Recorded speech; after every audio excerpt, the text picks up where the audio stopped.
Finally content monetization পেয়ে গেলাম। এখানে দেখতেই পাচ্ছেন মাত্র দুটি কাজ করে আমি কন্টেন্ট মনিটাইজেশন সেটআপটি পেয়ে গেছি। আপনারা অ্যাপ্লাই করতে গিয়ে এই দুটি ভুল করেন বলে কন্টেন্ট মনিটাইজেশন এখনো পাচ্ছেন না। তাই আজকের ভিডিওতে সেই ভুল দুটি জানতে পারবেন এবং কন্টেন্ট মনিটাইজেশন কিভাবে সেটআপ করতে হয় এবং কিভাবে ট্যাক্স ইনফো সাবমিট করে ব্যাংক পর্যন্ত টাকা আনতে হয় এবং কন্টেন্ট মনিটাইজেশন অন করে আমি কত টাকা ইনকাম করেছি, এই সমস্ত কিছু আজকের ভিডিওতে জানতে পারবেন। এই ভিডিওটি যারা কন্টেন্ট মনিটাইজেশন পেয়েছেন তাদের জন্য যতটা ইম্পর্টেন্ট এবং যারা কন্টেন্ট মনিটাইজেশন এখনো পাননি তাদের জন্য ঠিক ততটাই ইম্পর্টেন্ট। প্রথমে চেক করতে হবে ফেসবুক আপনাকে কন্টেন্ট মনিটাইজেশন দিয়েছে কিনা। সেটা দেখতে হলে আপনার ফেসবুক পেজে চলে যাবেন, উপরের প্রোফাইল লোগোতে ক্লিক করে দিবেন, অথবা আপনার যদি এখানে 3 লাইন লেখা আসে তাহলে 3 লাইনে ক্লিক করে দিবেন।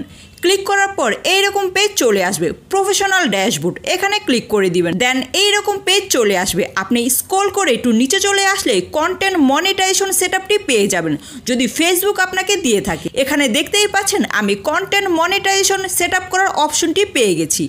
কন্টেন্ট মনিটাইজেশন সেটআপ করার আগে আপনাকে অবশ্যই সমস্ত ইনফরমেশন সঠিকভাবে কালেক্ট করতে হবে। আপনার ভোটার আইডি কার্ডে যেভাবে আপনার নাম ঠিকানা দেওয়া আছে হুবহুব সেভাবেই সমস্ত কিছু দিতে হবে। ভুল হলে কিন্তু পেমেন্ট পাবেন না। তাই অ্যাপ্লাই করার আগে অবশ্যই সমস্ত কিছু হাতের কাছে রাখতে হবে। এখানে সেটআপ অপশনে ক্লিক করে দিবেন, গেট স্টার্টেড এখানে ক্লিক করে দিবেন। ক্লিক করার পর ফেসবুক আপনাকে পে আউট অ্যাকাউন্ট অ্যাড করতে বলবে।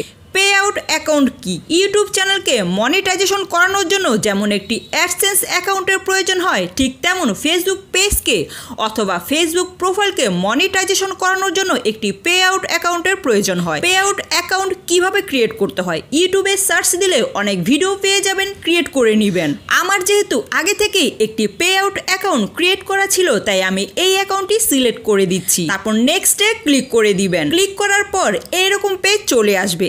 এখানটাতে ভালো করে লক্ষ্য করুন, এই উপরের 5টি লাইন যদি নীল হয়ে থাকে তাহলে বুঝে নেবেন আপনার পে আউট অ্যাকাউন্টের সমস্ত সেটিংস ঠিক আছে। অ্যাড ট্যাক্স ইনফো, ফেসবুক আপনাকে এখানে টিন সার্টিফিকেট অ্যাড করতে বলছে। আপনি যদি ফেসবুক পেজে আগে থেকেই কাজ করে থাকেন তাহলে টিন সার্টিফিকেট কি অবশ্যই জানেন, আর যদি নতুন হয়ে থাকেন তাহলে টিন সার্টিফিকেট কি এবং কিভাবে ক্রিয়েট করতে হয় ইউটিউবে সার্চ দিলেই জানতে পারবেন। আমার যেহেতু আগে থেকেই একটি টিন সার্টিফিকেট তৈরি করা আছে তাই আমি এই অ্যাড ট্যাক্স ইনফোতে ক্লিক করে দিলাম।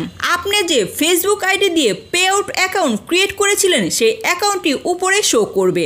আপনি এখানে কন্টিনিউ অপশনে ক্লিক করে দিবেন। দেন এইরকম পেজ চলে আসবে, আবারও কন্টিনিউতে ক্লিক করে দিবেন। ক্লিক করার পর এইরকম পেজ চলে আসবে। এখানে নো অপশনটি সিলেক্ট করে দিবেন। দেন এখানেও নিচে নো অপশনটি সিলেক্ট করে দিবেন। নেক্সটে ক্লিক করে দিবেন। এখানে আপনার কান্ট্রি সিলেক্ট করতে বলছে, এই অ্যারো আইকনে ক্লিক করে বাংলাদেশ কান্ট্রি সিলেক্ট করে দিবেন। এখানে আপনার টিন সার্টিফিকেটের নাম্বারটি শো করবে, এই উপরের বক্সটি মার্ক করে দিবেন। সবকিছু ঠিক থাকলে নেক্সটে ক্লিক করে দিবেন। আর আপনার যদি কোনো ডাউট থাকে তাহলে ব্যাকে ক্লিক করে দিলে আগের পেজে ফিরে যেতে পারবেন। ক্লিক করার পর এইরকম পেজ চলে আসবে। এখানে দুটি বক্স মার্ক করা দেখতে পাচ্ছেন, আপনি এই নিচের বক্সটি আনমার্ক করে দিবেন। দেন নেক্সটে ক্লিক করে দিবেন। এখানে আপনার country, address, city, division, zip code মানে পোস্টাল কোড সবকিছু শো করবে। দেন নেক্সটে ক্লিক করে দিবেন। এখানে আবার একসাথে সবকিছু দেখাবে। দেন নেক্সটে ক্লিক করে দিবেন। এখানে আবার আপনার কান্ট্রি সিলেক্ট করতে বলবে, এই অ্যারো আইকনে ক্লিক করে বাংলাদেশ কান্ট্রি সিলেক্ট করে দিবেন। দেন নেক্সটে ক্লিক করে দিবেন। ক্লিক করার পর এইরকম পেজ চলে আসবে, একটু নিচে চলে যাবেন। এখানে আপনার সিগনেচার চাইছে, আপনি যেই নামে টিন সার্টিফিকেট অ্যাকাউন্টে ক্রিয়েট করেছিলেন সেই নামটি এখানে হুবহুব বসিয়ে দিবেন। যেভাবে লিখেছিলেন ঠিক সেইভাবেই এখানে হুবহুব টাইপ করে দিবেন। এই উপরের বক্সটি মার্ক করে দিবেন। দেন নেক্সটে ক্লিক করে দিবেন। ক্লিক করার পর এইরকম পেজ চলে আসবে, আপনি সাবমিট ফর্ম অপশনে ক্লিক করে দিবেন। দেন এইরকম পেজ চলে আসবে, আপনি ডান অপশনে ক্লিক করে দিবেন। একটু ওয়েট করবেন। You can now use content monetization. Then আবার ডান অপশনে ক্লিক করে দিবেন। এখানে একটু ওয়েট করবেন। রিফ্রেশ করে আবার ফেসবুক পেজে চলে আসবেন। সেম ভাবে প্রফেশনাল ড্যাশবোর্ড এখানে ক্লিক করে দিবেন। একটু নিচে চলে গেলেই এখানে কন্টেন্ট মনিটাইজেশন অপশনটি দেখতে পাবেন। এখানে কিন্তু আর সেটআপ লেখাটি নেই, কারণ এটা সেটআপ হয়ে গেছে। এই অ্যারো আইকনে ক্লিক করে দিলেই এইরকম আর্নিং অপশন দেখতে পাবেন। আমি যেহেতু এইমাত্র এটি সেটআপ করেছি তাই আমার এখানে $00 দেখাচ্ছে, বাট তারপরে এখানে রিলস ভিডিও দিয়ে আমার $1 প্লাস ইনকাম হয়েছে, লং ভিডিও দিয়ে আমার 0.61 সেন্ট ইনকাম হয়েছে। যেহেতু আমি টেক্সট এবং স্টোরিজ আপলোড করিনি তাই এখানে কোনো ইনকাম হয়নি, $00 দেখাচ্ছে। এই আর্নিংটাই উপরে টোটাল দেখাচ্ছিল।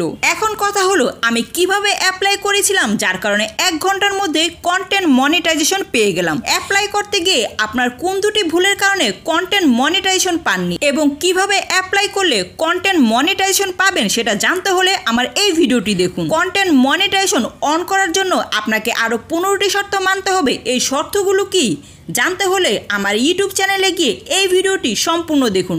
এখানে বিস্তারিত বলে দিয়েছি আপনি কিভাবে কি করবেন।